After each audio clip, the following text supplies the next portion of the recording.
¿Qué tal? Buenas tardes. Bienvenidos a otra clase más de este gran libro del pastor Tony Evans. Y su libro se titula Un nombre del reino.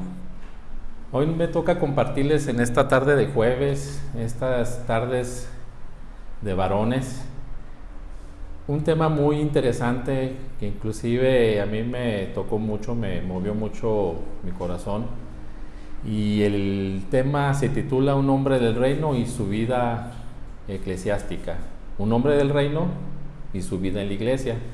Y cuando yo estaba leyendo este tema, retomé tiempo atrás cómo era mi vida antes de conocer a Cristo, antes de rendirme a sus pies y seguir en sus caminos.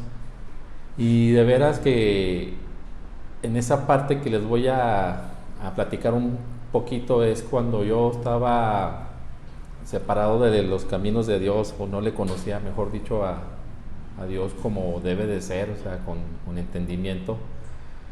Yo, mi vida en la iglesia pues era superficial, o sea, yo conocía muy superficial a Dios. Te digo que lo conocía, por ejemplo, pues una vez por semana, y eso sería un domingo de 1 hora. Si le hacemos cuentas, pues serían 4 domingos, 4 horas, y pues si hacemos la cuenta al año, pues casi son como 48 horas, y aparte de esa hora no se aprovecha todo lo que realmente te debe de enseñar la palabra de Dios. Era un protocolo que se seguía para esa hora determinada. Entonces, si yo hago una comparación de mi vida actual a mi vida anterior, pues créeme que Dios ha sido bueno conmigo. Dios me ha restaurado, Dios me ha hecho permanecer en sus caminos, porque tuve un encuentro con Dios, y ese encuentro a mí, la verdad, yo agradezco mucho a las personas que me compartieron el Evangelio, porque los usó como instrumentos. Esas personas me compartieron y yo acepté a Cristo, y de verdad estoy muy contento, estoy muy feliz, y mi vida comparada hoy en la iglesia, si lo compara a mi vida anterior, pues se lo lleva por mucho, ¿sí? Mejor manera de vivir, un nuevo estilo de vida, y por ende pues económicamente pues me ha ido mucho mejor. Y yo quisiera comenzar con el Salmo 128, versículo 1. Le voy a dar lectura. Bienaventurado todo aquel que teme a Jehová y que anda en sus caminos. Créeme que el temor a Jehová no es como muchos lo entienden. Yo, cuando hablo de temor a Jehová, en mi vida pasada de veras es, híjole, temes a Jehová, temes a Dios. Y el temer a Dios, en eso implicaba de que estabas hasta escondiéndote, porque no va a ser que Dios te encuentre y desate contigo, que desate subiera contigo, que te va a castigar. Y realmente Dios no es así. Dios no castiga, Dios es amor, Dios te abraza, te apapacha, y créeme que eso del temor a Dios no tiene nada que ver. Mira, temer a Dios significa reconocerlo como Señor sobre tu vida y alinear sus acciones, palabras y pensamientos según la voluntad de Dios. Es lo que te comentaba ahorita. El concepto de temor a Dios lo tenemos, a lo mejor lo malinterpretamos a como se define ahorita. El temor a Dios tiene que ver que tú estés alineado debajo de Dios, y los resultados de tu relación con Dios se propaga hacia el exterior. ¿Qué quiere decir? Que tú, si estás alineado debajo de Dios, es por ende de que tus hijos, tu esposa, o sea, tu familia, también tengan esas mismas bendiciones que tú tienes. Porque al momento que tú seas un hombre del reino, también tu familia tiene que ser una familia del reino. Y también puede ser que también a las personas que más amas, como pueden ser amigos o tus familiares, tus hermanos de sangre, tu papá, tu mamá, tíos, ellos también si son muy allegados contigo, tú también puedes darles de esa bendición y de compartirles de lo que Dios ha hecho contigo. ¿Por qué? Porque somos hombres del reino y esa es nuestra misión, hacer discípulos a todas las naciones. Entonces nosotros tenemos ese compromiso y ese deber de hacer discípulos. Y yo te quiero hacer una pregunta. ¿Cómo es tu vida en la iglesia? Mira, sabemos que la iglesia somos nosotros. Tú y yo somos, varón, la iglesia, y los que se congregan en nuestras iglesias también son parte de la iglesia. Sabemos que la iglesia, como objetivo principal o el vehículo principal, es preparar a los creyentes a manifestar el reino de Dios e impactar la cultura y restaurar vidas y promover el reino. Es uno de los principales objetivos, uno de las principales misiones que tenemos nosotros como creyentes, ¿sí? El edificio sí es parte de la iglesia, sí es la iglesia, pero el edificio es para que tú llegues y te congregues, para que te prepares, para que te capacites, para que convivas con las demás personas que están en la iglesia, con tus hermanos, con tu familia, con los pastores, alabar a Dios, entrar en una atmósfera de adoración, ¿sí? Y estar en todos nosotros en un mismo sentido. Entonces, las cuatro paredes del auditorio, de tu salón o de tu sala o de tu, donde tú estés en aquel lugar que te estés congregando, es una forma de congregarnos, recibir la palabra, capacitarnos y empezar a convivir con nuestros hermanos, ¿sí? Mira, en Mateo 18:20, le voy a dar lectura, porque donde están 2 o 3 congregados en mi nombre, ahí estoy yo en medio de ellos. ¿Qué quiere decir? Que Dios está donde 2 o 3 estemos en su nombre. ¿Te imaginas en toda la congregación que somos? Dios se va a manifestar con nosotros cuando estemos todos en un mismo sentir y en una misma adoración, alabándole y adorándole a nuestro Rey, que es nuestro Señor Jesucristo. Fíjate que no basta ver un programa televisivo o escuchar la radio. Eso no está bien que lo hagas, pero no basta. Necesitamos congregarnos, varones. Necesitamos ser parte del reino. ¿Cómo? Por medio de la congregación, y de que nosotros mismos seamos el vehículo para preparar a más gente, a más gente para que crean en el mismo Dios. El propósito primordial de la iglesia, en vista de las distinciones del reino, es manifestar los aspectos éticos, políticos, sociales y económicos del país. Eso lo menciona el escritor, que es el pastor Tony Evans, de que la iglesia es un pedacito de cielo. Es un pedacito de cielo lejos de casa y se asemeja como una embajada. Las embajadas, ellas no pertenecen al país del cual están, sino que son propiedad del país de donde provienen. Y exactamente así es la iglesia. Los estatutos, los preceptos que se ven en la iglesia es igual que la embajada.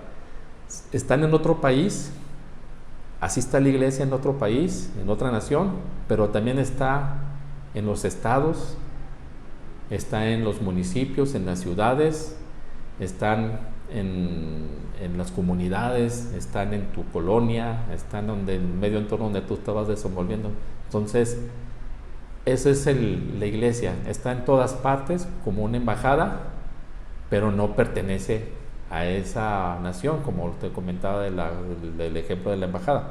Es un pedacito de cielo, pero se llevan los mismos estatutos, los mismos preceptos que Dios ha dispuesto en su reino, y que nosotros tenemos que creernos, o sea, tenemos que sentir que somos ciudadanos del reino, ¿sí? Y como ciudadanos del reino, pues tenemos ese compromiso.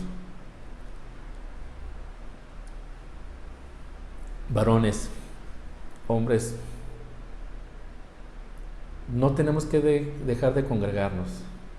Fíjate que en el libro de Hebreos también menciona algo de la congregación, o habla algo sobre de que debemos de congregarnos. Mira, el libro de Hebreos 10:25 nos habla, déjale doy lectura: no dejemos de congregarnos como lo hacen algunos, sino animémonos unos a otros, sobre todo ahora que el día de su regreso está cerca.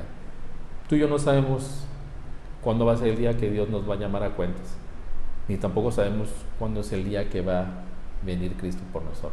No sabemos, la iglesia no lo sabemos, pero sí sabemos que tenemos que estar preparados para cuando Dios nos llame a cuentas. Eso sí lo tenemos que saber, y sí tenemos que estar preparados para cuando Él llegue y nos pida cuentas. Pues ahí estamos, mira, Señor, así, así, así, ¿sí? Entonces, varones, insistimos en eso de que hay que congregarnos, ¿sí? Hay que ser partícipes de las actividades de la iglesia, y aparte también tenemos que ser partícipes del liderazgo de la iglesia. ¿Qué debemos hacer? Es una de las recomendaciones que hace el pastor. ¿Qué debemos hacer para volver a enfocarse en la iglesia? ¿Qué debemos hacer? Mira, muchos hombres conciben a la iglesia según a su conveniencia, y eso pasa cuando de veras vamos y tenemos una necesidad, y a lo mejor hasta somos los que estamos siempre al frente, y después de ese tiempo determinado pasa otro domingo y seguimos asistiendo, y a lo mejor ya dejamos de ir un domingo sí, y dos no, y dos sí, y así hasta que vamos enfriando. Entonces no tenemos que hacer eso. Tenemos que tener esa convicción de que Dios es nuestro Salvador, de que Dios nos va a guiar y que Dios tiene un propósito para nuestra vida. Tampoco nosotros nos tenemos que sentir obligados o presionados para asistir. Así no opera. En el reino de Dios no debe operar así el varón, ¿sí? Ni tampoco tiene que sentirse culpable, o más bien lo hacen porque se sienten culpables. Entonces no tiene que ser así. Tiene que ser algo que tienes que tener por dentro, una pasión por seguir a Cristo y por seguir aprendiendo y por seguir compartiendo la palabra. Varón, tú y yo debemos ser los primeros en acercarnos y servir primeramente a Dios, pero también a nuestra congregación. Somos parte fundamental de nuestro ministerio de varones. Somos esa parte muy fundamental, ¿sí? Debemos ser fortalecidos nosotros mismos. Involucrémonos, o sea, vamos a animarnos, pero también tenemos que involucrarnos en las actividades de la iglesia y servir, ¿sí? Tenemos que servir a nuestra congregación, ¿sí? Pero también hay algo muy interesante que comenta el autor, que también tenemos que ser como padres espirituales para los jóvenes, y que ellos se sientan respaldados por nosotros. ¿Cómo puede ser eso? Bueno, yo estaba pensando así, de que si un joven, muchas veces, si llegamos a tener en la congregación un joven que no tiene a su papá y por alguna ocasión está asistiendo a la iglesia, no por una ocasión, sino que asiste a la iglesia, entonces si tú eres un padre espiritual para él, pues ya no se va a sentir huérfano, ¿sí? Lo mismo pasa para aquellos jóvenes que si tienen a su padre sanguíneo pero no asiste a la iglesia, tú puedes ser como un padre espiritual. Es una de las recomendaciones o sugerencias que nos da el pastor Tony Evans, ¿sí? Pero también tenemos que discipular a los congregantes, a nuestros hermanos en Cristo.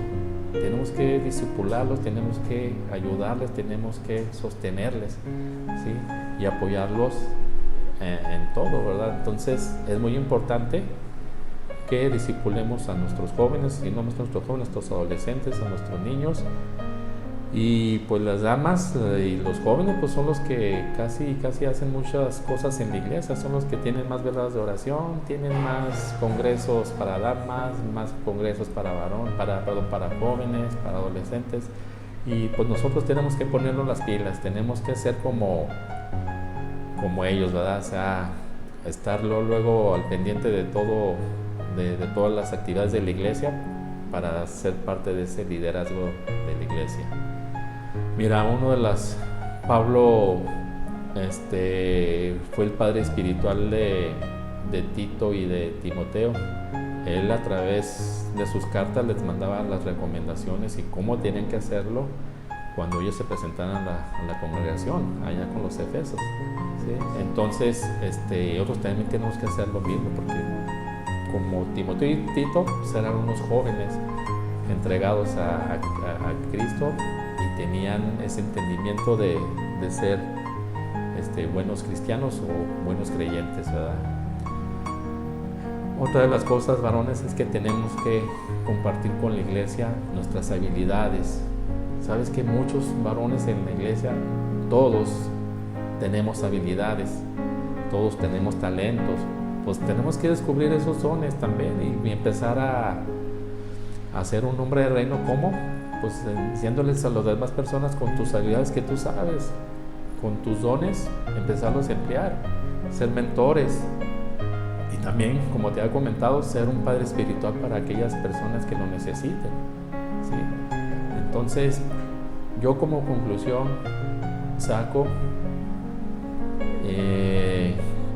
escribí unas líneas, déjate las leo, que un hombre de reino y su vida en la iglesia tiene que tener determinación. Un hombre de reino tiene que tener compromiso y ser una persona que esté bajo los lineamientos de Dios. Ser temeroso de Dios e involucrarse en las actividades de la iglesia, apoyar al pastor en la visión de la iglesia, ¿sí? Y nuestro ministerio es eso también, o sea, ser un hombro para que también nuestros pastores se apoyen con nosotros, porque en veces de veras la necesidad de que los pastores necesitan es también nuestro apoyo como el ministerio de varones. Y desafortunadamente muchas veces no pasa así, se apoyan de otras personas o de las damas o de los jóvenes, pero nosotros necesitamos ser esa parte fundamental donde el pastor se apoye con nosotros, claro, con la ayuda de Dios, para sacar adelante esa visión que tiene para la iglesia, para su congregación. Mira, en 1 Corintios 12, déjate de lectura en el versículo 12, porque así como el cuerpo es uno y tiene muchos miembros, pero todos los miembros del cuerpo, siendo muchos, son uno solo cuerpo, así también es Cristo, ¿sí? Jesús vino a establecer su iglesia y tú y yo, varón, somos parte de esa iglesia. La iglesia es el cuerpo de Cristo y tú y yo tenemos ese compromiso, tú y yo tenemos ese deber que tenemos como varones, ser parte de la iglesia, la parte fundamental para la cual nuestros congregantes, jóvenes, niños, adolescentes, damas, de la edad de la experiencia, se apoyen también con nosotros, porque así es la forma en que todo el cuerpo funciona, dependiendo uno de otro, ¿sí? Si no funciona una parte del cuerpo, entonces la iglesia no funciona al 100%. Entonces, ojalá te haya gustado este tema y te haya aportado algo. Y pues nos vemos en la próxima, bueno, ya no sería la próxima porque la siguiente clase ya sería la última. Y no sé si habrá otro tema de conclusión, pero para mí fue una bendición estar contigo y nos vemos a la próxima. Dios te bendiga. Hasta pronto.